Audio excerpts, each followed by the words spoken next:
these ideas are very, very important part of the whole story. No, and if we have more stuff to use, the better. I mean, we've got, we can always do a little bit of post-production editing or whatever on this, you know. Whatever you need to do. Sure. So anyway, you ready to go? Yeah, I think we're ready to go back, continue again. Okay. Here. So I joined the Canadian Air Force, and 4 years of chasing Russian submarines around the North Atlantic, and I learned a great deal about ocean temperatures and so on, which has stood me in good stead in my later climate studies. And then I did 5 years of search and rescue in Arctic Canada, which was a phenomenal experience. That's where I really began my love of not just the geography of Canada, but the weather and climate of the North. And I lost my flying category because of hearing loss, and decided to go back to school. And I thought, well, I'm going to study how climate changes over time, which is a completely, almost unknown area at that time. And so I started on that. When I started out, global cooling was the consensus and the threat, which shows how my career has spanned climate change. And then I because I had a wife and children and a mortgage, I had to do my doctorate part-time at Queen Mary College at the University of London in England. And I decided, I did my 3 theses, and this is a very important point. I didn't come right out of high school and straight into a university without any idea of who I was or what I was. I went to university with a purpose. And my purpose was to look at an idea that was just developing then, and that is environmentalism. And one of the things that's annoyed me intensely is that environmentalism was a new paradigm. Academics talk about paradigm shifts. What they're talking about is a change in the way that people see their world and look at their world. Another very important paradigm shift was feminism, and we needed to change the male-female relationships and everything else. Well, that's just true of environmentalism. The problem is what happens with these paradigm shifts is the exploiters grab them for their own political agendas very early. And I used to get very angry about that. Then I realized that these extremists, as they become, actually define the limits. Because like with the feminism movement, a lot of women were saying, hey, great idea, but how far do we go with this? Mm-hmm. When the extremists start doing crazy things, then the majority of women say, no, now we're losing more than we're gaining. The extremists have defined the limits. Well, that's what's happening with environmentalism. And the arrogance of people like Suzuki and Greenpeace and all of these people saying, oh, we're environmentalists and the rest of you aren't. We care about the planet and you don't. That's an arrogance that's just simply totally unacceptable. You earlier said that when you were in England, you didn't like the idea of people not taking responsibility for their actions. So it's not like you don't agree that we should be good stewards of the earth or something, something like that. That's not the problem here. It's what I tell you what it is. The problem is that it's like the same thing. Like everybody knows that people function on fear and greed. Mm-hmm. That's a given, and you can't condemn people for that. The difference is when somebody comes along and exploits those weaknesses of humans for their own personal gain. Mm-hmm. So the same is true of the environmentalism. Hey, we're all environmentalists. We all, to a greater or lesser degree, care about the environment. But then this extreme group come along and grab it, and they take the moral high ground with it, and they sit judgment and start telling everybody else how they've got to live, what they can do, what they can't do, and it's simply outrageous. Okay. And of course, with environmentalism, it became an even bigger problem because so many of the young people nowadays have no religion. Environmentalism became a new religion, and so rather than a paradigm or a way that a society should live, it became a dictatorship. It's sort of like if you don't believe in something, you'll believe in anything. Exactly, as Chesterton said in that lovely comment. Exactly right. And of course, you see this in the wisdom. It used to be that at university, the old professors had the prevailing wisdom, and the new young professors came in, and the new students came in and challenged those old ideas. Now it's exactly the opposite. Now the new young people come in indoctrinated into environmentalism, and it's the old professors that are saying, hang on a minute, there's other ways of looking at the world. So you definitely see that there's a thinking about generational shift. You see that there's a generational shift in academia, and a lot of the older academics who have seen shifts in paradigms and stuff like that tend to be more sober in considering these changes than... Well, more, yeah, exactly, more sober and more questioning. You see, I'll tell you that the way I phrased it the other day, what's happened in education is that teaching has become preaching in the schools, but then I get contacted by an awful lot of religious groups, parishioners and so on, saying, look, I'm being preached, or I'm being taught from the pulpit. So in the schools, you've got preaching instead of teaching, and in the pulpit, you've got teaching instead of preaching. And for example, I did a work with the Scottish Catholic parishioners who were outraged that the bishop had told the priest to teach them about global warming in the pulpit. And of course, their view is, hey, render unto Caesar what is Caesar's. But this is how things have changed around. But these sorts of shifts occur, and people are not even aware of them. For example, if you got an economy, and people will say, oh, well, I'll wait till the price goes down. Then, gradually, when you get into inflation, they suddenly start saying, I'll buy it before the price goes up. They don't even realize that the words and the phrases they're using reflect how their paradigm of what's going on in the economy is shifting. Now, another way that you see it in today's society is that for the young people, the attitude is, I only broke the law if I got caught. Yeah, definitely. Again, and this is a avoidance of responsibility, personal responsibility. Exactly. So environmentalism, as I said, and when you look at in the climate area, for example, all of the nearly all of the skeptics are pretty old professors. They're the old guard who are saying, no, and they were the ones that were absolutely astounded when Al Gore and others came out and said, the science is settled. Well, they know that science is never settled. But the young people, and I taught a science credit for art students, and I used to blow their minds because the very first class they'd come in, and they think, oh, a scientist is going to give me a number, I'll give them the number back, and I'll get an A+, and everybody will be happy. Well, my opening comments to them were, look, I'm going to tell you the truth, but it's today's truth. It isn't yesterday's truth, and it won't be tomorrow's truth. Now we'll have a course in science, and they couldn't believe that. They think that, oh, you give me a number, it's absolute. I'll give you one example of that. The students are told that the orbit of the Earth around the Sun is a fixed, unchanging elliptical orbit. It's simply not true. We've known for 150 years that's not true. But they're given that information, and that's what they believe, and that's what they go out into the world believing. And so it's a really, what's happened is that education, by being used by environmentalists and people exploiting these things, education has become indoctrination rather than education. And you've got to keep asking questions. You should never stop asking questions. Yeah, definitely.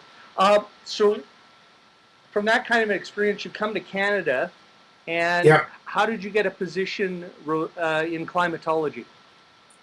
Well, as I said, I was looking at, because of my Air Force experience and what I'd learned about Canadian climates and so on, I decided that, I wanted to figure out two things that triggered it. One was I was interested in how climate changes over time, and how that's affected the human condition.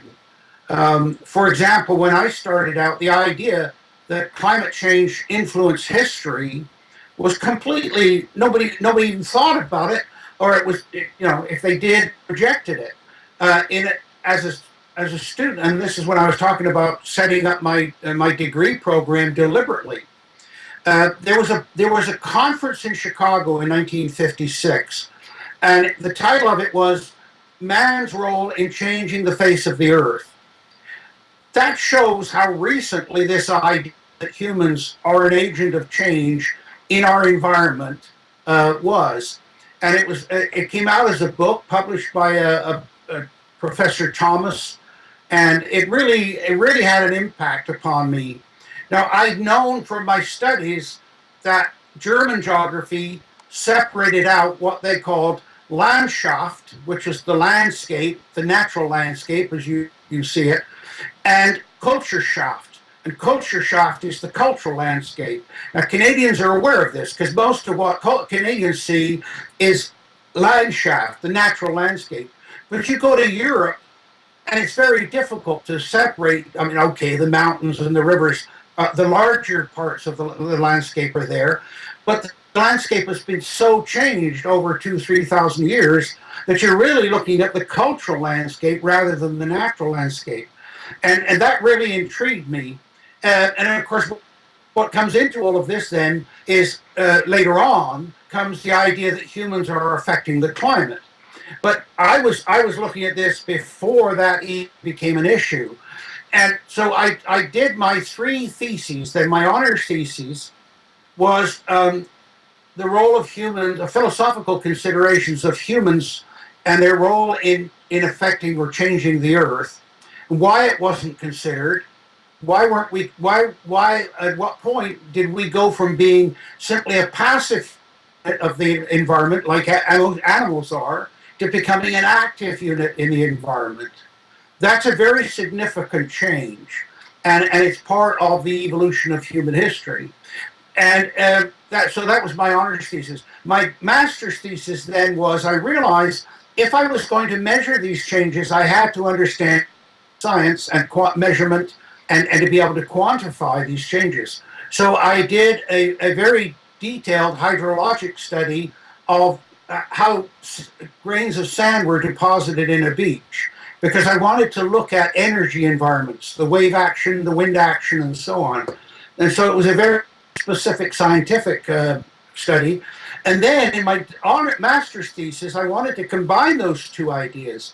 And I wanted to take information from the historic record, human observation of change over time, diaries and so on, and then put that with actual scientific measurements and create a long-term record. Because one of the things I learned when I started studying climate was that there were very, very few long-term records of changing weather over time. And in fact, ironically, the center of the Climatic Research Unit Center in East Anglia, which later became the center of huge controversy because it was from there that they were corrupting the official climate science. But the founder of that was a guy by the name of Hubert Lamb, and I had the privilege of working with him on my doctoral thesis. But he said he set up the Climatic Research Unit in order to get data, to start collecting data, to start to be able to change naturally over time. And of course, the truth is that until we know that and understand that and what the mechanisms are, we can't possibly be saying the things that we're saying now about what effect humans are having. But that's part of the corruption of climate science that has gone on. And so I say my doctoral thesis, also, by the way, my doctoral thesis put arts, which was history, with climate, which was science. So I was designated as a historical climatologist. That is, a climatologist trying to create long-term weather patterns. When I gave a presentation in Edmonton at the University of Alberta, the Faculty of Forestry there, invited by the grad students, and a professor sitting in the front row, who was obviously there to attack me personally, and as soon as I finished, he leapt up and said, is it true you've been denied funding by the major funding agencies in Canada?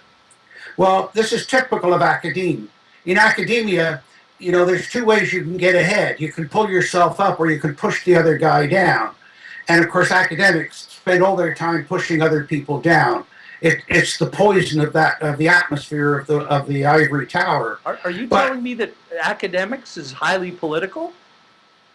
You speak very clearly with your tongue in your cheek. I've worked in government. I've worked in private industry. I've been self-employed. I've got to tell you that the worst, the most vicious, and the most meaningless politics occurs in the universities. And there's been several comments about that. Somebody said that the politics is so nasty because and it goes on all the time because they got nothing else to do with their time. And it's really true. And universities are the most incestuous systems in our society because everybody that's in them is a product of them. And so what you've got is a jail where the prisoners are running the jail and the wardens are promoted prisoners because they don't allow anybody but academics to be presidents or deans of universities. They are truly incestuous systems with all of the genetic deformities that brings. And if I had my way, I would close 3/4 of the universities tomorrow, and I would open them all up as community colleges, teaching young people relevant skills and skills that society needs. What they've done is they've glorified intelligence, a particular type of intelligence, which has no relevance to the real world. I mean, consider the phrase, it's purely academic. What it really means is it's irrelevant to the real world. But they don't think about it in those terms. And they've done more damage with all of their stupid ideas and experimenting on society instead of helping people cope with life and advance life and better their lives. Universities are deadly places. Now, should there be about 1% of the population in them? Yeah, possibly. Some of the stuff they do is of some relevance. But notice that with the things that, like the professional skills, most of it, the faculties of medicine, for example, most of the faculty of medicine practice outside of the university because they know that their students are going to have to work in the real world. All the arts academics and science academics, they don't care whether their students have to go to the real world. And so there's a complete disconnect there. But anyway, back to my climate thing. I started I was working in Winnipeg, and I became aware of the Hudson Bay Company archives, which is one of the most remarkable archives in the world. That's the Hudson Bay Company archives, you were saying? Yeah, the Hudson Bay Company, right? It is the most successful multinational corporation in the history of the world. They paid over 10% dividends every year for over 150 years. There's no corporation that can match that or likely will match that. At the height of their power, after the combination of the Northwest Company and the Hudson Bay Company, under Sir George Simpson, he had control, and I mean control, over 1/12 of the world's land surface. Only two people in history controlled more territory. One was George III, and we know what he did with part of his, squandered part of his. But the other one was Catherine the Great of Russia. They're the only two people that have controlled more territory than Sir George Simpson as the head of the Hudson Bay Company. Genghis Khan isn't up there somewhere, is he? And Alexander the Great, but no, they controlled a lot of the known world. But nowhere near what George Simpson controlled. Because you got to remember, the Hudson Bay Company had stores in Hawaii, in Alaska, in Russia. They had stores right around the world. So it sounds like from the topics of your theses in theses? Yeah. Is that correct? Okay. That you were looking into anthropogenic effects on climate right from the get-go. Exactly, and long before it was even fashionable to look at that, and of course, so I knew when others came on it and started misusing it, abusing it, I knew what was going on. That's why, of course, I've been such a target for these people, because not only was I qualified to talk about the weather and the climate, and notice, by the way, and every time I went on a program, people say, well, how are you qualified? What's your qualification? Nobody ever asked Al Gore how he was qualified, or David Suzuki how he was qualified. But I was qualified. And not only that, but I also had an ability, God-given ability, to explain relatively complicated things in the way that the general public could understand. That was one of the reasons why I ended up teaching a science credit for art students. And because about 80% of the population will avoid science courses or lab courses like the plague, 20% are reasonably comfortable in them. And of course, this is another way that the society has been exploited by these scientist politicians who know that most of the public don't understand numbers or formulas, and that if a scientist tells them something, it's almost gospel. And so it's like, I know for you guys, and it's a comment I get most often after a presentation. I had my suspicions, but I didn't know enough to know, and I didn't want to ask questions because I didn't want to be made to look stupid. Well, now, yeah. Now I might sound facetious here, but aren't you in the back pocket of the oil companies? Aren't you making lots of money from, Exxon Corporation and stuff like that? I mean, aren't you like really big funded or something like that? Well, of course, the answer is no. I've never received a nickel or even a penny from any energy company. In fact, I could joke about and say, I wish I had. I might be able to afford their product. But you see, the idea of that is that there's several things wrong with that charge.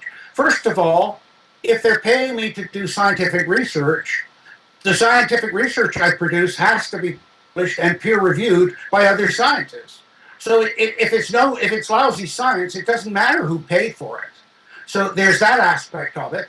The second aspect of it is there's an assumption that if you're paid by a group that the powerful people or the people with the moral high ground don't like, then somehow that's directing.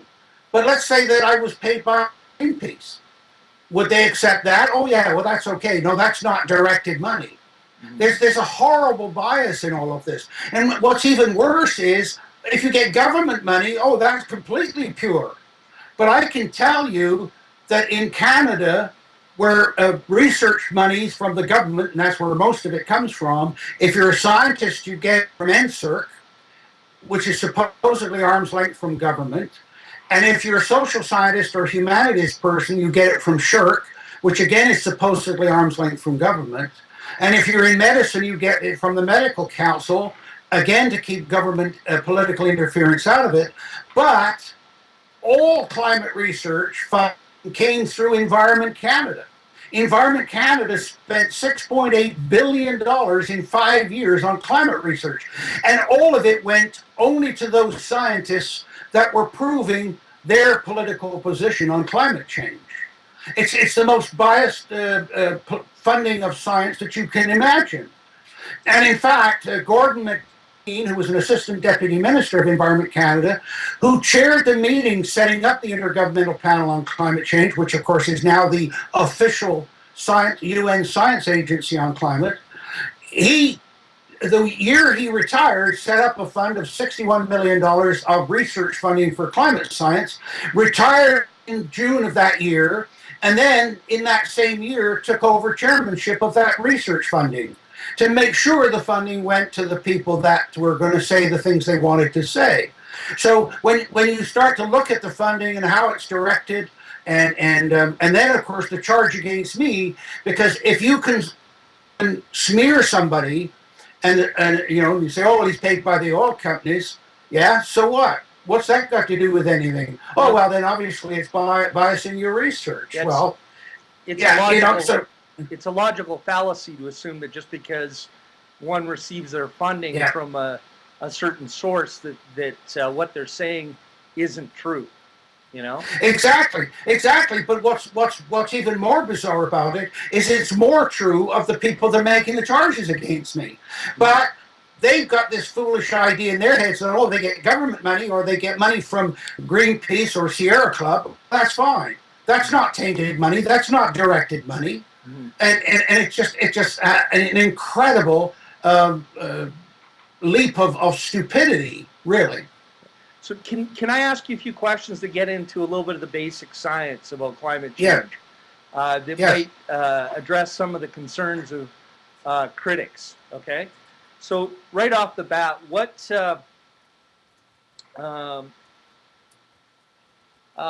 about this principle called the precautionary principle? I've heard people say, well, gee, you know, there's a risk that we might be heating up the climate and endangering the welfare of our ecosystem.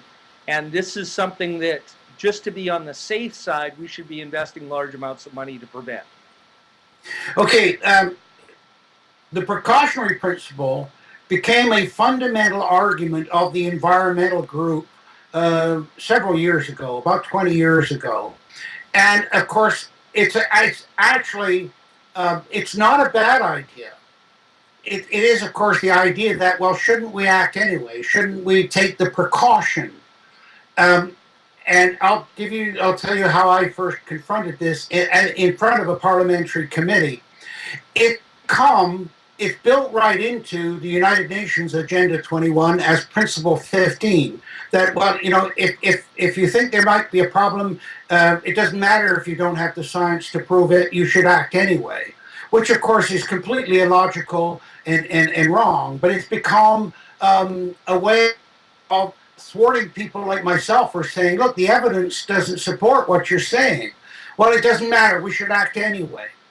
Well, when I appeared before the Canadian Parliamentary Committee on the ozone issue, the so-called ozone hole, and I say so-called because there is actually no hole in the ozone and never has been, but of course that use of phrases are very catchy. Oh, the hole in the ozone, like all this death rays are going to come through and kill us all. Well, I was summoned to appear before the Parliamentary Committee on that. I told them I didn't want to appear. They told me that if I didn't appear, as they were a quasi-judicial body, they could put me in jail for not appearing. So I went to appear before them. I realized that it was a complete setup. They'd already predetermined what they wanted to find out and what they wanted to say in their report. But I also realized something else, that none of the politicians understood science and how science works. And the point, so I threw out my presentation, I threw it out, and I went into an explanation of scientific method and how science works. Now, one of the things that triggered me to do that was that there was a professor sitting next to me from York University who presented all his graphs and charts and, you know, on a PowerPoint presentation he said, here's the level of ozone over Toronto in 1990, whatever it was. And I'm looking at this and I'm saying, there are no measures for any year. And yet he's presenting this as if it's real data. And I realized the politicians didn't understand it wasn't real data. Now, he was actually showing them stuff that had been produced in his computer model. But he didn't tell them that. Now, I'm not going to accuse him of deliberately misleading them, but the fact that he never told them that this was not real data, and he said, no, here's the lowest rating that we got on record in this year and so on.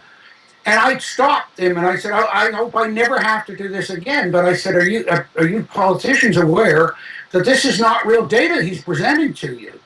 Well, they weren't. And of course, then a lot of the politicians some of them were angry, particularly the NDP people, who were led by, I've forgotten his name now, but he ended up being the chairman of the Suzuki Foundation. But anyway, I decided at that point to throw out my presentation. And this goes back to your thing about the precautionary principle, because I said, look, I can sit here or stand here or whatever you want as a scientist, take a few scientific facts and speculate about impending doom. And I can do that for the rest of the day, the rest of the week, the rest of the month. And I said, just to give you one example, and this is right off the top of my head sitting here. I didn't prepare this because you saw my prepared notes. But I said, scientific fact, the speed of the Earth is slowing down. The rotational speed of the Earth is slowing down. The Earth's magnetic field is weakening and has been weakening for 1,000 years. If the weakening continues, then in 120 years, there'll be no magnetic field around the Earth. We know from the geologic record that when the Earth's magnetic field disappears, as it does quite frequently, then there are massive extinction of species on the planet. I want to know what my government's planning to do about that. Well, some of these NDP particularly, they went berserk and they said, Dr. Balt, we're here to talk about ozone. I said, yes, but what I'm telling you is the ozone argument you're being presented with, they call it a hypothesis. But what happens with a scientific hypothesis is it is then tested by other scientists who try to disprove it. Okay? What you're doing and what you're buying into is somebody speculated, oh, CFC is destroying the ozone. It's pure speculation. There is no evidence to support it. But you're demanding action immediately on the basis of that. I guarantee you that 10 years from now, the evidence will show the CFCs, which are 4 times more dense than air, are not affecting the ozone layer. And of course, that's as it turned out to be. Well, again, one of the MPs. I still can't buy Freon to recharge my automobile air conditioner, though. No, I know, and it got so bad that of course, they got the Montreal Protocol. I know in Manitoba when I was living there, the government appointed a guy in charge of ozone, and he used to brag. He called himself the ozone czar. He said, just on my word, all I have to do is point at a farmer and say he's using freons, and I can get the guy locked up for 20 years and a $200,000 fine just on my word. I mean, it just became a dictatorship, a fascist dictatorship. And that's, of course, what's going on with so many of these environmental issues. So my point, of course, was that the precautionary principle doesn't work because you've got so many potential threats, and scientists can take a few facts and present a whole bunch more of them. And the challenge for society is we can't afford to deal with all the risks. It is not a no-risk world. What you try to do is mitigate or diminish risk as much as you can, but you can't eliminate it. So the politicians and the leaders have to understand what they're being told, what the risks are, and set priorities. Well, of course, the environmentalists and the alarmists are very good at scaring people to death, at scaring politicians to death, and then saying, as Suzuki did, oh, well, if you don't deal with climate change, you should be locked up. You're a criminal. Well, how does that help scientific discourse and reasonable, rational approach to things? And the answer is it doesn't. Now, that, of course, leads in then to the question of why did they pick on global warming, on CO2?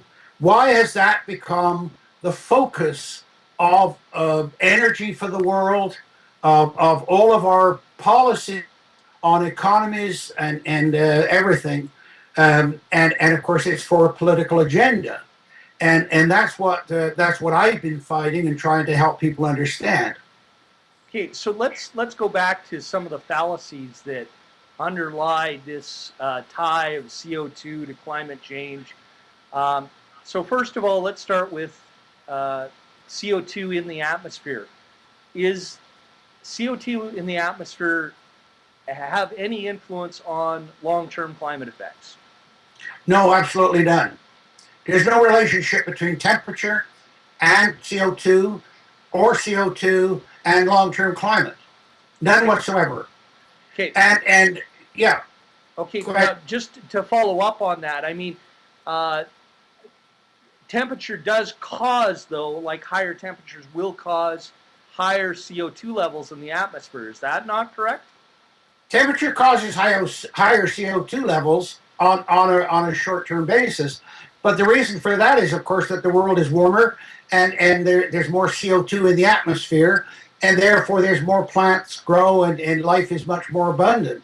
But the CO2 is not driving anything. It's the temperature's driving the CO2. Okay. So. Okay, but that, by the way, and let's go back to the hypothesis idea. Sure. Because, okay, two things about this. People need to think about, why did CO2 become the focus? First of all, they say, oh, it's a greenhouse gas. I'm telling you it isn't a greenhouse gas. In fact, the evidence is that it actually cools the atmosphere, it doesn't warm it. But it's not the most important greenhouse gas. The most important greenhouse gas is water vapor. It's 95% of the official greenhouse gases by volume. But of course, they've tried to hide that, cover that up, and mislead people. CO2 is less than 4% of the total greenhouse gases. And I don't think it should even be listed as a greenhouse gas, for the reasons I've given you.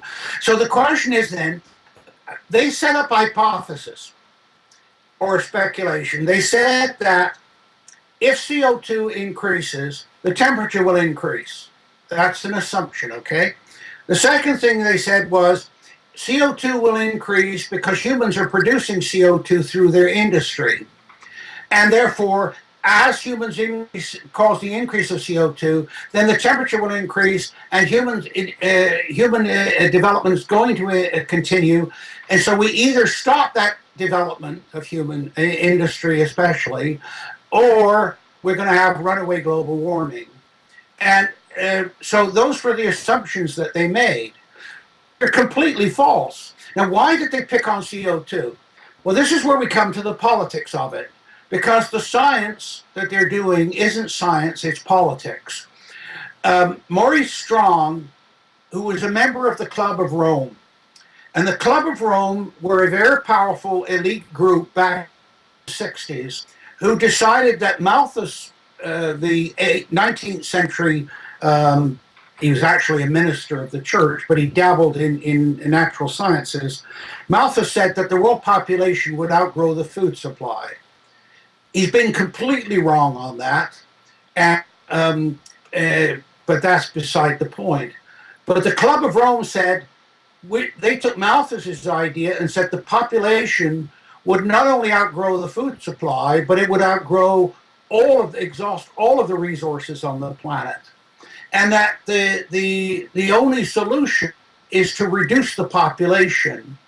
And they also said that industrialized nations, or at least developed nations, will use up the resources at a faster rate.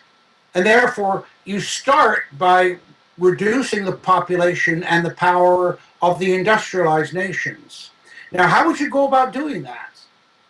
And in her book, Cloak of Green, Elaine Dewar interviewed Maurice Strong back in the 1990s. And she said, well, what's your view of this? And he said, well, let's say a group of world leaders decided that the problem for the planet are the industrialized nations, and isn't it our responsibility to get rid of them? Well, how would you do that? How would you get rid of industrialized nations? Well, you could shut off you think about the industrialized nation like an engine in a car. You could squeeze the fuel line and the engine will stop. But if you did that, you'd get immediate political reaction. It would be a very, very difficult thing to do. But if you could show that the exhaust of that engine, namely CO2, was causing runaway global warming, then you could argue that, well, look, we need to shut down these industrialized nations because they're causing runaway global warming and then later climate change, and that's why we've got to do it. That's why CO2 became the focus. And Maurice Strong, when Elaine Dewar said to him, and you can read about it in her book, she said, well, why don't you run for politics if you want to do those things? He said, oh, no, you can't do anything as a politician. He said, I'm going to go to the UN where I can get all the money I want, not be accountable to anybody. Well, that's what he did. And he went to the UN and he set up the United Nations Environment Program.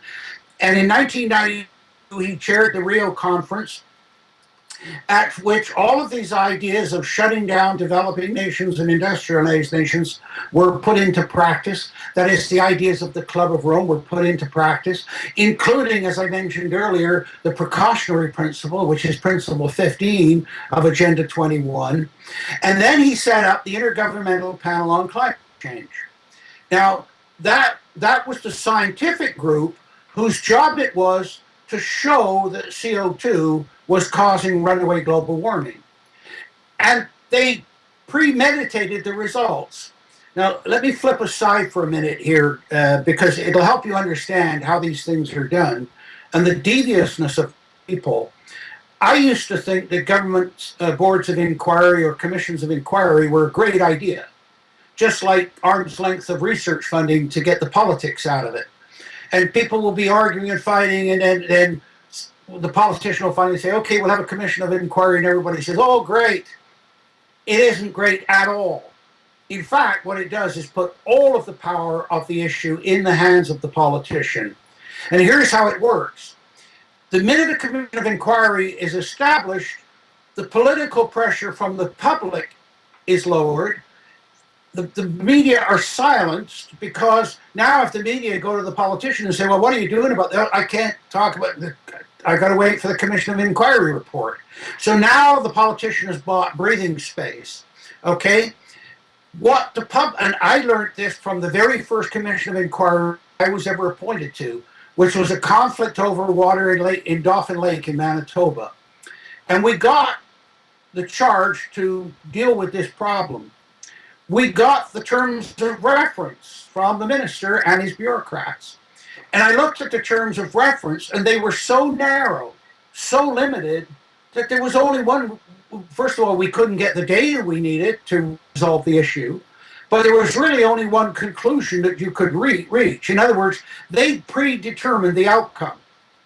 So I went to the chairman of the commission, Doug Duncan, and I said, Mr. Duncan, you go tell the minister that unless we get complete open access to all of the data and information we need to study this problem, I'm going to go to the media and say the minister is trying to control the outcome of this study, which is, of course, precisely what he was doing, but he didn't. That was a bigger political threat to him than giving us the information.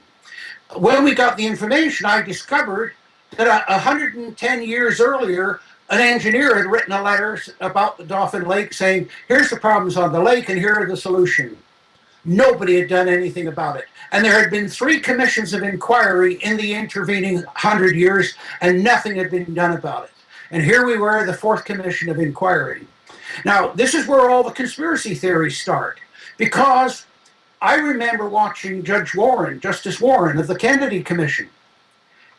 Was interviewed on the television, and they said, well, Judge Warren, why didn't you look at the mafia connection in Dallas and Jack Ruby? And he said very, very calmly, he said, it wasn't in my terms of reference. Bingo. I knew exactly what he was saying, but I also knew very few other people knew what he was saying.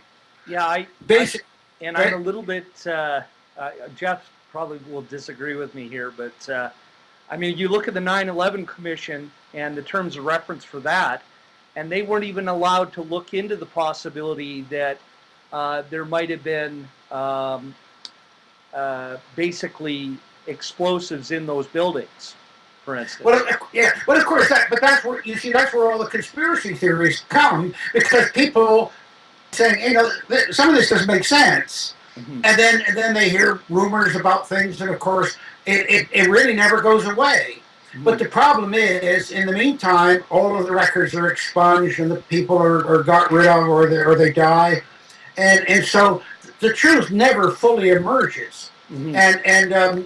And it's used as a pressure relief valve on the political. Exactly. It basically sidesteps the political problem. Here in the city of Edmonton, we have we have something called the Citizens Action Center. You can call in to complain about something you're concerned about in your community or whatever. And it's just from what I can see, it's just a pressure relief valve so that people will feel that they've done their duty to report it to their city councilor, and they'll never get together to organize to change things.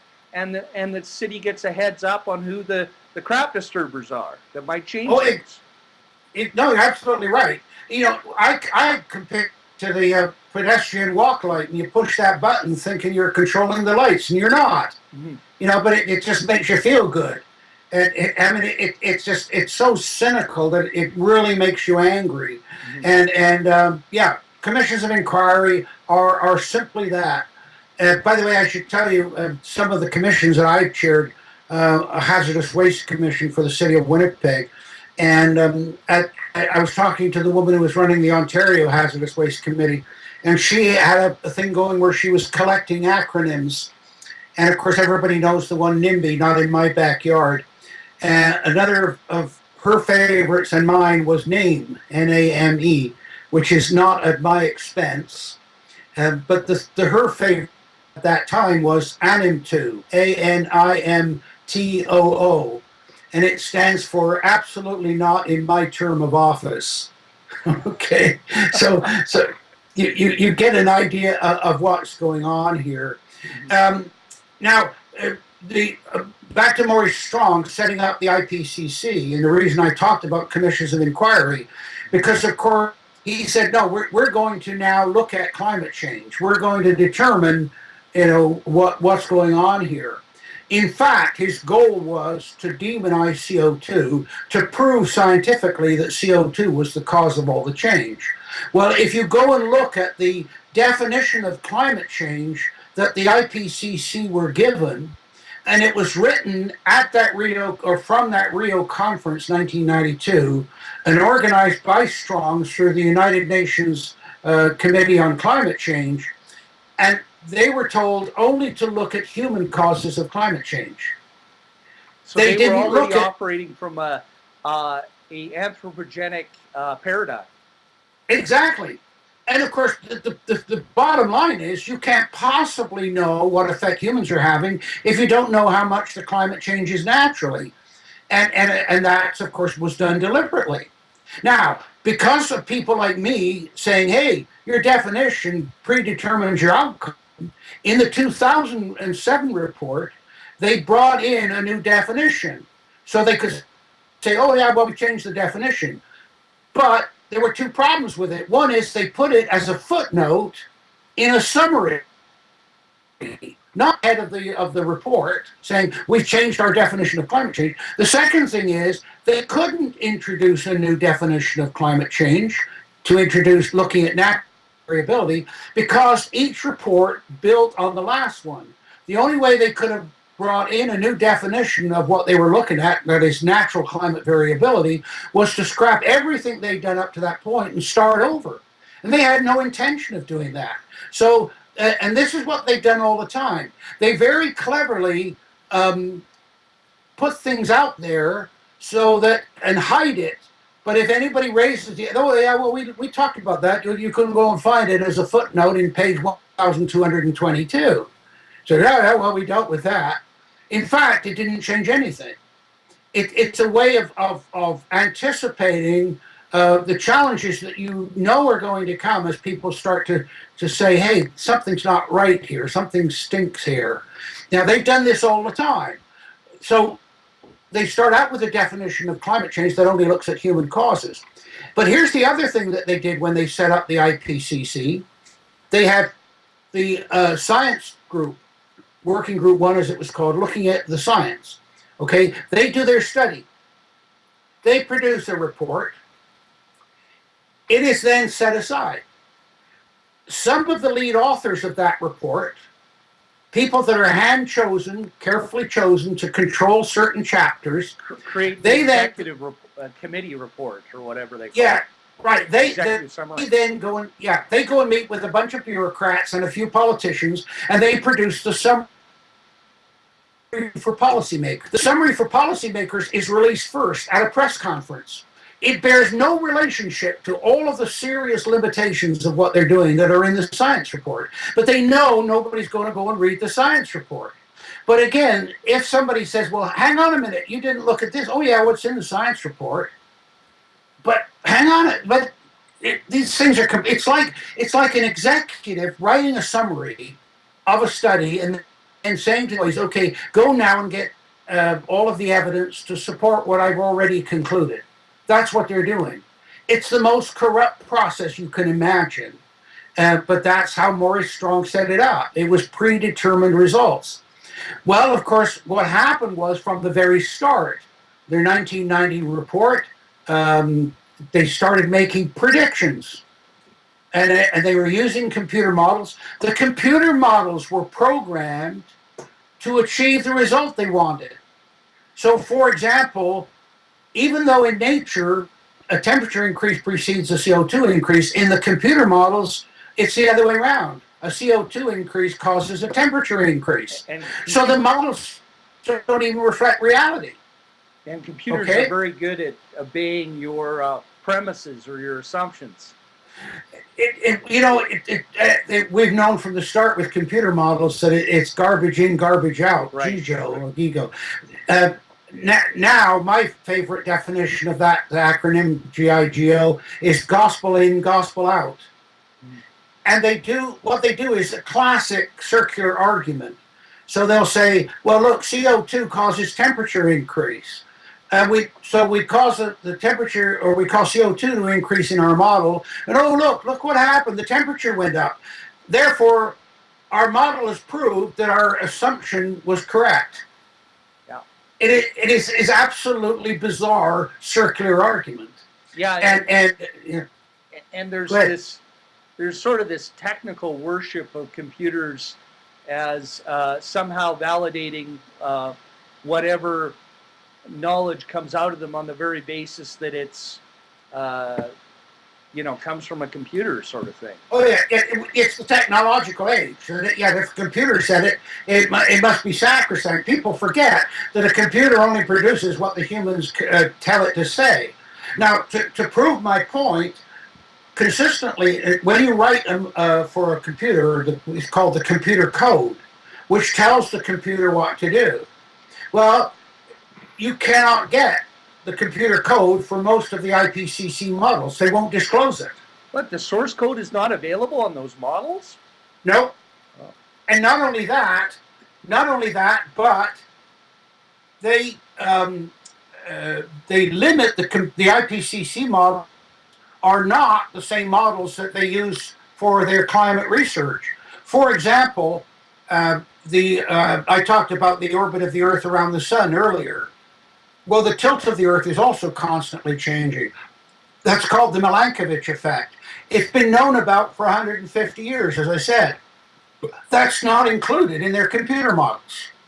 And they argue, because, it changes over a long period of time. No, it isn't. Every single year, the orbit changes and the tilt changes, and that changes the climate. And you're making prediction for 100 years, so the effect is significant. In fact, the effect outweighs any possible effect that CO2 might have. But so the computer models that they use for the IPCC, not only will they not release the code, but they limit what they put into them compared to more sophisticated models. But here's something else. The computer models are built on rectangles on the surface of the Earth. For almost 80% of those rectangles, we've got no data. So they make it up. They call it parameterization. They make up the data, most of the Earth's surface. Well, what's your computer model built on? And they've even made it up to the point where they argued that the record for that one weather station is adequate coverage for 1,200 kilometer radius around that weather station. Now you think of any community and think about how different the weather is over 1,200 kilometers in either direction. So it's just absolutely. It's not even extrapolating. It's just a fiction. Exactly. And then what they also don't tell you is when they start running the computer model, they do it by, let's say they'll say, okay, we'll double CO2 and see what the result comes out. All right. It takes weeks, sometimes months, at working at millions of calculations a second for the computer to reach a result. Okay. It takes enormous amount of the computed time and error. But here's the more frightening thing. if you do it again, so you start from the same point, double CO2 again, the same computer model exactly, you get a different result every time. Right? Because, yeah, go ahead. What are they throwing in, some sort of randomization fudge factor or something? Or well, but no, because the atmospheric process is random.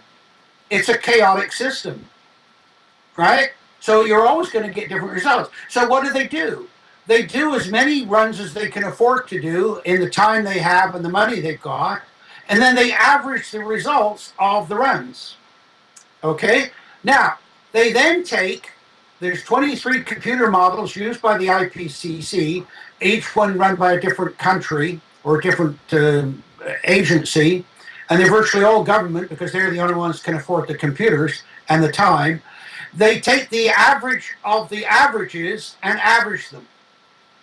And as far as I know in statistics, you can't average an average. But that's what they do. And it's incredible from the start, because they were using computer models from 1990 on, their predictions were wrong.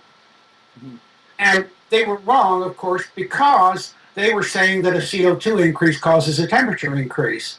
But instead of saying, hey, our predictions are wrong, therefore our science is wrong, which is what Feynman, the famous physicist, said, if your predictions are wrong, your science is wrong. Instead of going back and looking at their science and saying, well, let's correct our science, they simply moved the goalposts.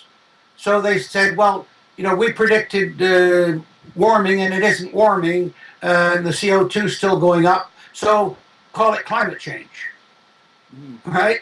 And that occurred around the year 2000, because from 1998 on, CO2 continued to increase, the temperature started to go down. But instead of going back and rethinking their science, which is what proper science should do, they changed the name. And people noticed that. Yeah, so has anybody published anything looking at these models and comparing the biases of these models against what's actually happened in climate?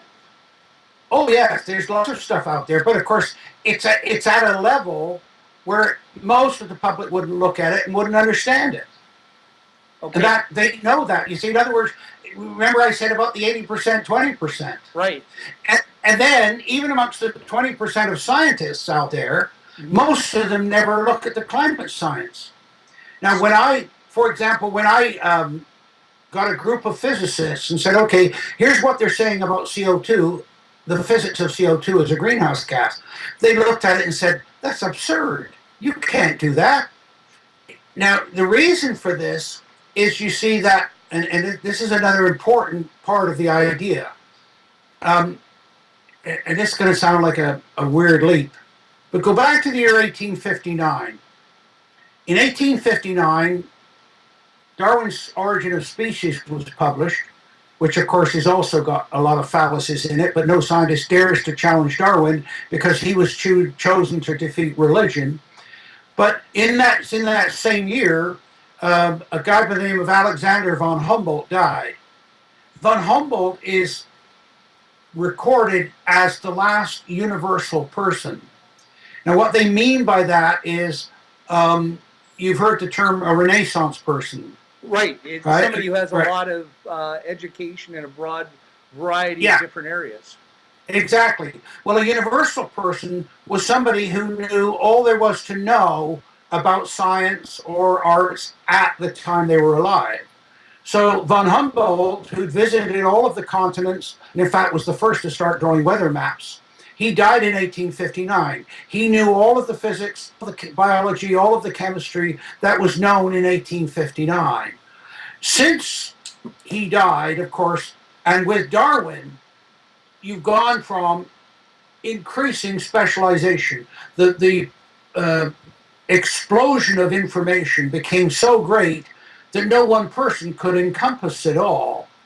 And so now we've gone from the idea in Darwin's day, and Darwin was a generalist, by the way, you've gone from the idea that to generalize, there's general rules and there are exceptions to the rule. Now the argument is to generalize is the mark of a fool, to specialize is the mark of a genius.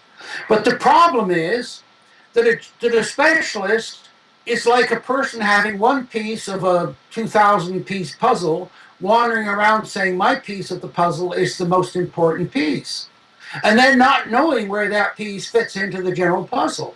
Well, that's what's going on in today's world. You know, it sort of reminds me of compartmentalization in the military. You know, you got everybody who knows their particular piece of the puzzle or the Manhattan Project or something, but has no idea they're building an atom bomb. Exactly.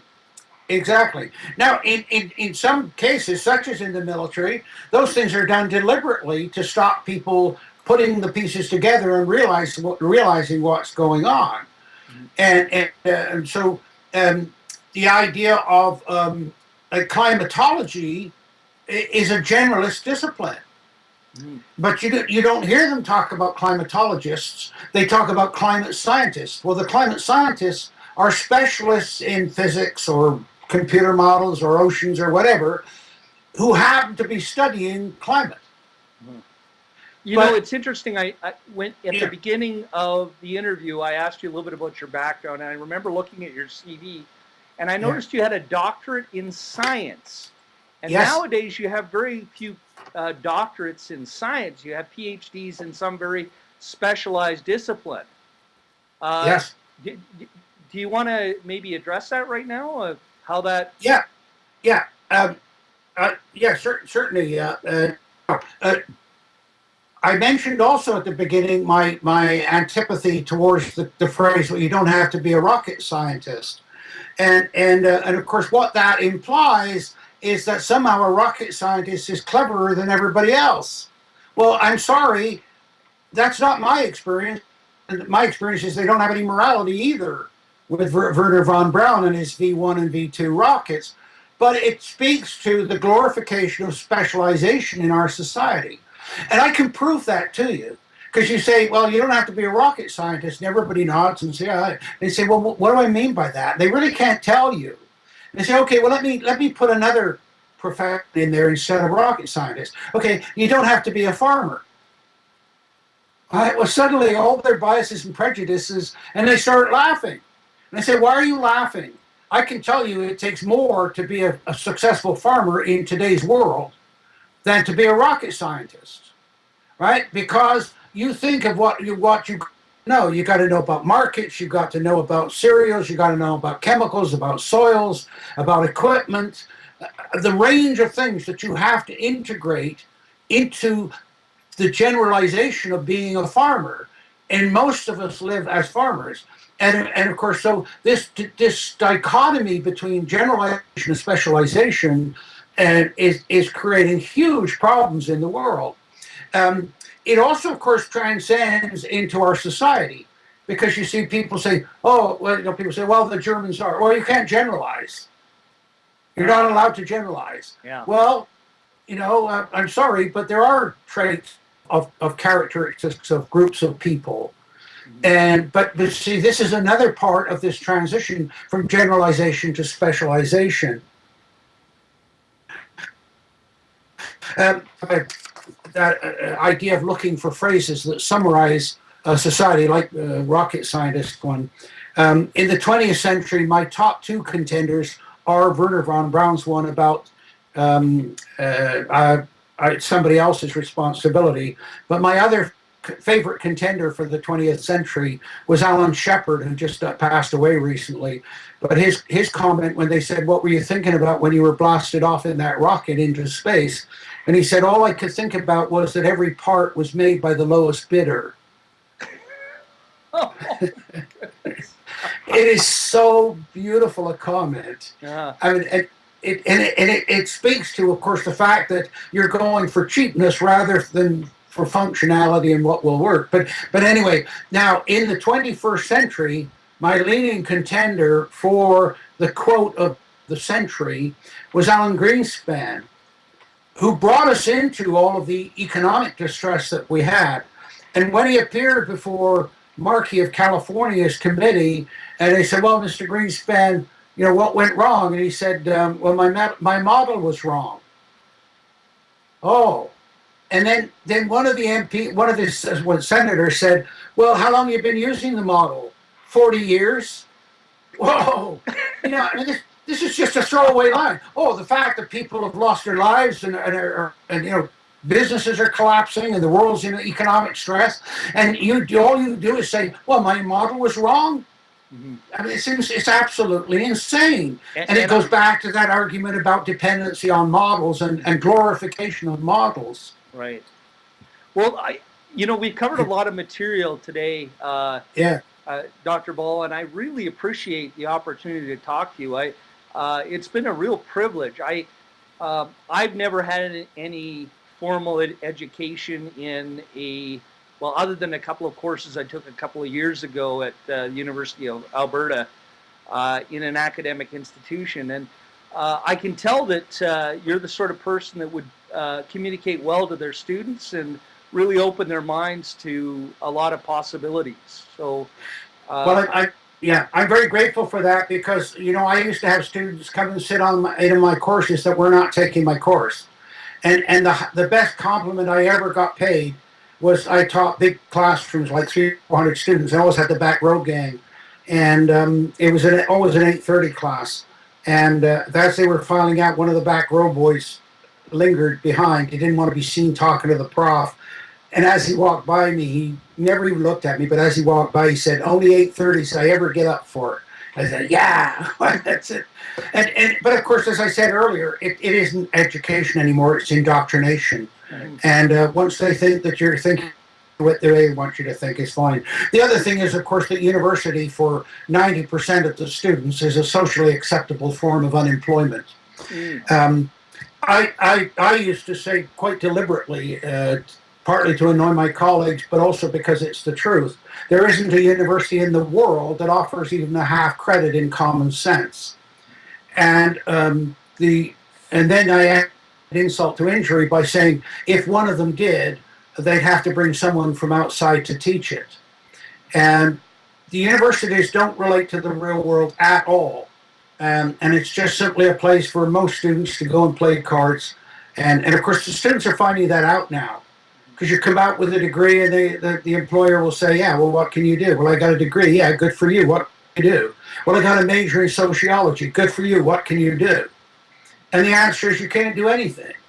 You've simply been kept off the job market to gradually absorb high school graduates into the job market. And by the way, years ago with John Friesen, who was the registrar at the University of Winnipeg, we did studies on where our students were coming from and and it was called outcomes. The dropout and failure rate in first-year university is 47%. In other words, almost half don't make it through first year. Nobody ever talks about that because, of course, the funding that the universities get, even though they say, "Oh no, it's not tied to enrollment," of course it is, and they don't want you to know. If you push it hard, they'll say it's because we've got standards. No, it isn't. It's because you can't educate the students and can't keep them informed and are not providing them with anything of any value. And usually it's the very bright students that drop out. They see it for the crap that it is. Yeah, wow. I'm tempted to ask you a couple of questions off the record here. Sure. They can be on the record. Sure. Well, one of the things I'm kind of curious about, and, if you're a little uncomfortable getting into this, we can certainly, at your request, see that it's edited out. So, but when you look at somebody like Maurice Strong, and it's clear that he has an agenda, and the Club of Rome has an agenda on this depopulation issue, and the beliefs of Thomas Malthus and this kind of thing. Do these people really believe that they're doing the world a favor? And that they're somehow champions of humanity, or what? Would you care to speculate on what motivates them to on this agenda? It's a very, very interesting question. And I've looked at civilizations and leadership, and I think, by the way, right now the world's got a crisis of leadership. Not only at the political level and the heads of state, but also in industry and everything else. Part of the reason for that is that in democracies, particularly, it's a perfect environment for sociopaths and narcissists. And if you look around at the number of leaders that get into positions of power because they either hate themselves or they hate the world or they're angry at the world for what it did to them, that underlines so much of it. I mean, if you go and look at Hitler, for example, or Mao Zedong, or any of these people, Maurice Strong, of course, his background was a farm boy in Oak Lake, Manitoba, and it was during that era on the southern prairies when very, very harsh conditions. It was, of course, the hotbed of the CCF, which later became the NDP in Canada, the left-wing party, the Socialist Party, that capitalists is a bad thing, and you need socialism and so on. Strong's sister, of course, is a lifelong, openly declared Marxist. And that's fine. Everybody's entitled to their view. But of course, for me, what you've got to do is look at what works with humans as they really are, what betters and furthers the human condition. And I don't think any group in history have ever dealt with that better than the founding fathers of the U.S. And I'll get back to Maurice Strong and so on and the other people in a minute, and the leaders now. But the American Revolution was actually a popular revolution of the ordinary middle-class people in Britain. See, Britain had never had a popular revolution. The aristocrats had always been clever enough just to appear to give power to people. But as Edward Heath, who was the Prime Minister of Britain, was challenged one day, and the person said, is it true that 90% of the wealth is still controlled by 10% of the people? And he said, yeah, that's true. He then made the mistake, because he thought he could be an aristocrat. He said, and that's the way it should be. Because you see, these people believe that they are the only ones that can and should be leading. But my experience, as I said, with most of them, that's the background that Strong came out of. And you look at Strong's history, and no better place to see the analysis of it than in Elaine Dewar's book. But at 15, he left school. And I've talked to people that went to school with him, that grew up with him, that worked with him, and for him. And he went to the States and made an awful lot of money as a capitalist. And then, of course, his underlying childhood comes forward again. It's like Ignatius Loyola, the head of the Jesuits, said, give me the child and I'll give you the adult. And of course, Hitler Youth was all about that.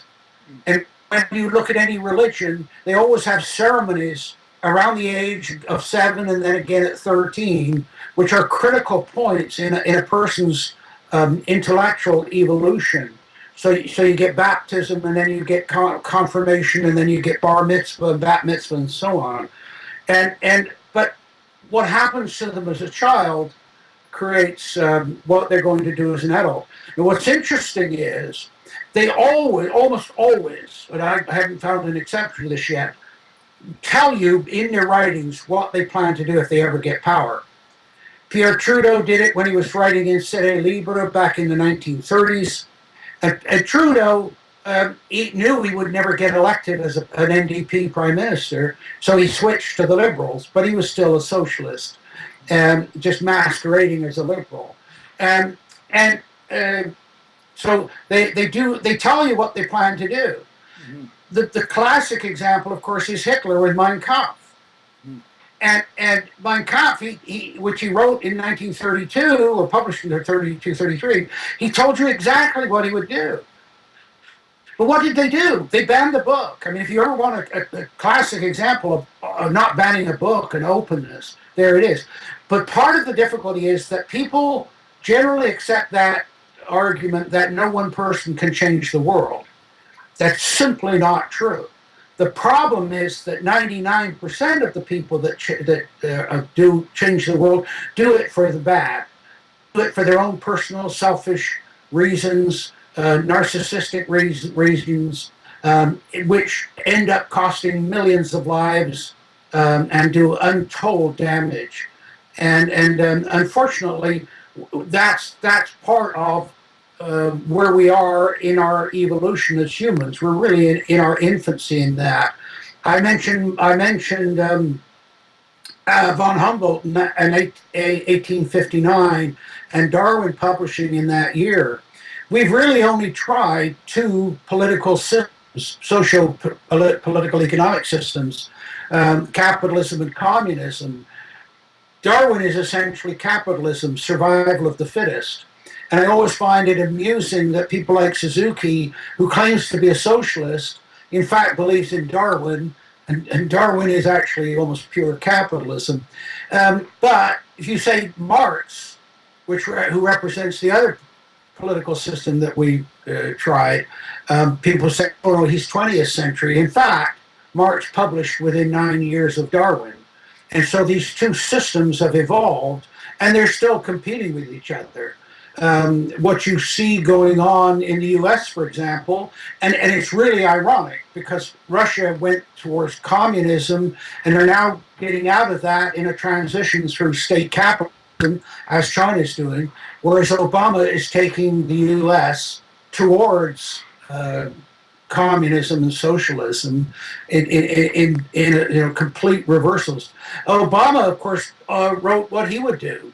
Sins of my father, his hatred of colonialism, his view that the U.S. is a colonial empire imposing its will on the rest of the world, and he's following the Saul Alinsky playbook, where the end justifies the means. That is, it doesn't matter if you lie, if it justifies breaking down the existing government. And it was really bizarre. It just shows how bizarre the world has become with this Syrian agreement, where you've got Obama lying about what agreement he's made with the Syrians, and because he believes that the Alinsky dictum of the end justifies the means. On the other side of the table, the Syrians, as Islamic people, believe that it is fair. In fact, the Quran says it.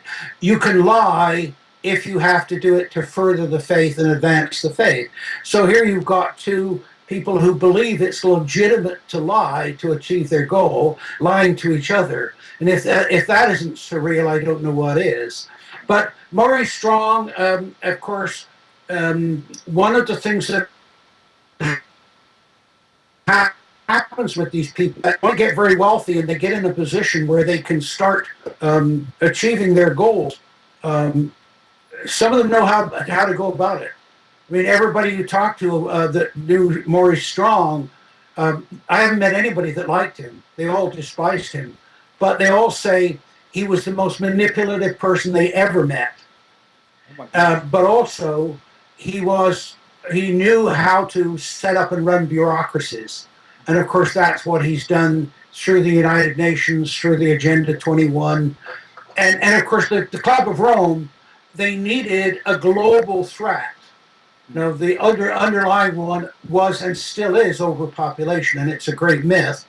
But they list in 1994 document, they said, we decided that pollution, global warming, water resources, which will be the next one now that global warming is failing, these were the vehicles we would use to advance our agenda.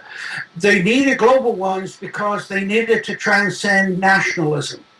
They needed to be able to counteract any single nation and say, no, look, you've got to work with the world on this. This is a global problem, and oh, by the way, let us do it through the United Nations. So that's what's going on.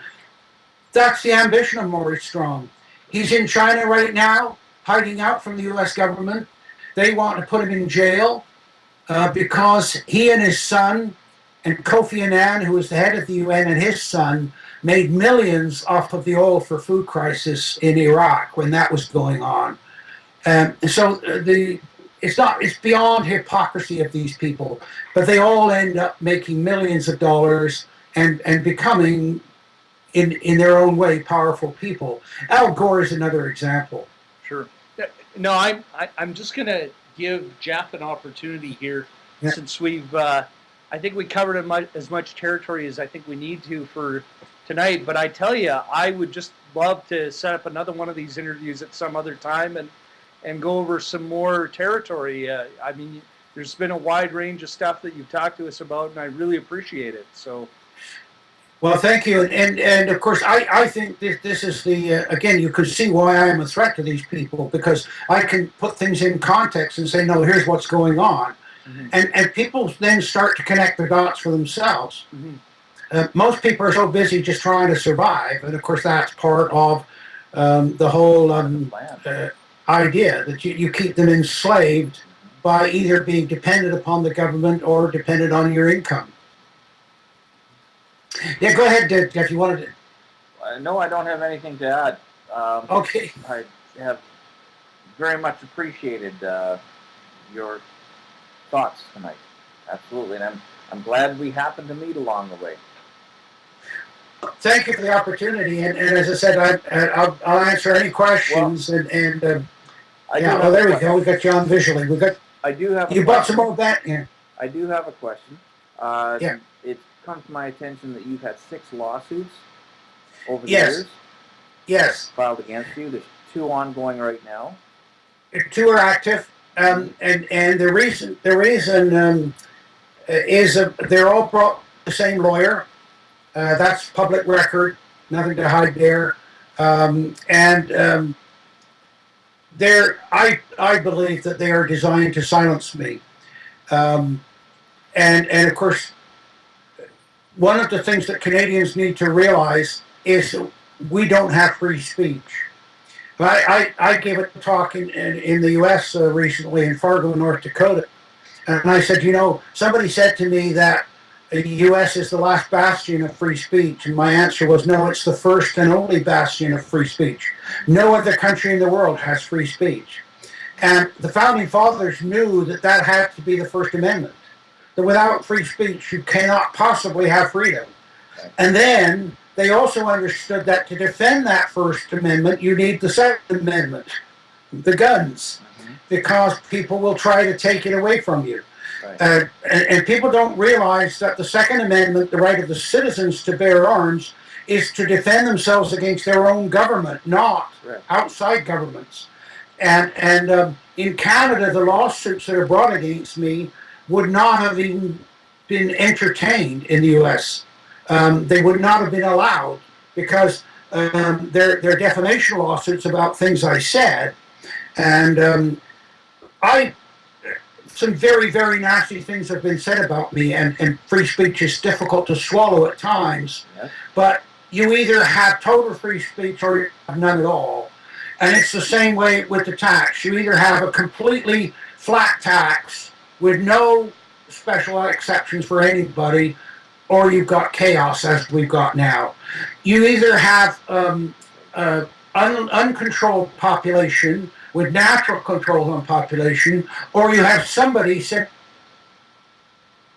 down the city. And so anytime you attempt to have control, somebody has power. And who has that power is really frightening. Now, the Founding Fathers, of course, set it up to control the power. But in Canada, they not only limit what you can say, but they also limit how you can defend yourself against defamation lawsuits. There are 2 forms of defense. You can say what I said was fair comment. If you say fair comment, then you cannot force who's ever charging you to disclose all the documents. In other words, all the paperwork of what was said and who said it and who they are, who's funding them, and so on. But the attraction of arguing fair comment is if the courts rule against you and said, no, it's not fair comment, the maximum fine ever been assessed is $20,000. But the other form of defense, and you have to choose between the 2, generally, is what I said was the truth. If you say what I said was the truth, you can now demand documents and you can demand discovery. That is, you can force them to come in and you can ask questions of them before you go to trial. Of course, I have to go through discovery too. So they have 7 hours of questions of me by their lawyer. But here's the difference. I bet you had them spellbound. Oh, I hope so. Now, lawyers don't listen. Lawyers only ask you questions they know the answer to. And all they're doing is looking for you to make a mistake, which they'll then take, they'll scratch a mole until it becomes cancer and then cast you aside. But if you say take the truth defense, if you lose, they can take everything you own. So, of course, that is another form of limiting a person's ability to defend themselves. You're fighting 2 cases right now. That's costing money, obviously. Yes. I understand you're raising money. Well, I wasn't originally. My wife and I sat down and decided that after 4 lawsuits that were, in my opinion, designed to shut me up, we decided no, we're not going to. We're not going to. We're prepared to put everything on the line. We spend all of our savings. We're living on our pensions, thank goodness, and we have good pensions. But a lawyer in England helped set up a website, and we got a PayPal feature on there. And I'm absolutely overwhelmed by the response that I got on that. People donated money. Some people went directly to my lawyer and gave surprisingly large sums of money. The legal bills have already run over $200,000. So, gives you an idea of what you're facing. Restores your faith in humanity. It does, and that's what you go through. I mean, some days you think, no, there isn't a decent person on the planet. And then all of a sudden it happens. And then you meet me. No. You're one of the good guys. You're one of the good guys.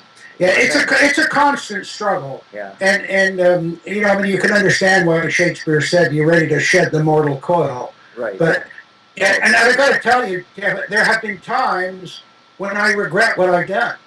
Mm-hmm. When I said, I could have kept my mouth shut. I could have taken their oil money. I could have taken the government money because I'm not stupid. Right. But I have to live with myself, and I have to live with, that, and you have to live with yourself, and I have to live with the truth. Yeah. And I have to. I think if anybody stops looking for the truth, they've lost their soul. Yes.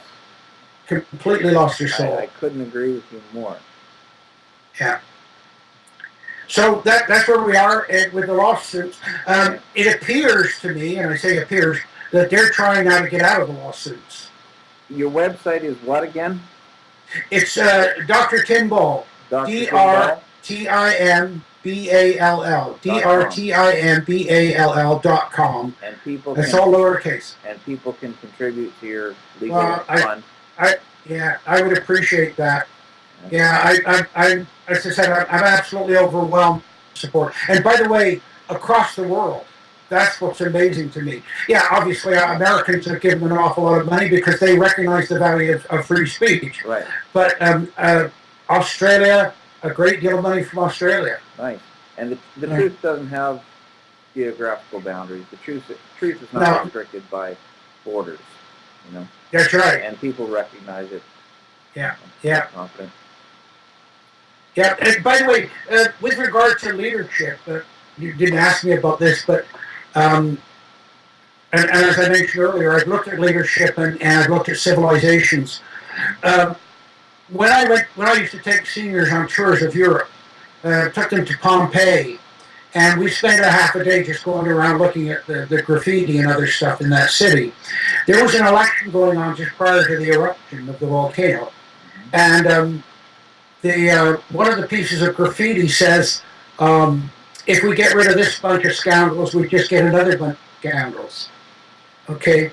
So people throughout history have known that leaders are going to be scoundrels. Right. They tolerate them. So that's like ancient graffiti that you were referring to, right? Yeah, that's 2,000-year-old graffiti. Wow. Okay, but here's the point. How times have changed, eh?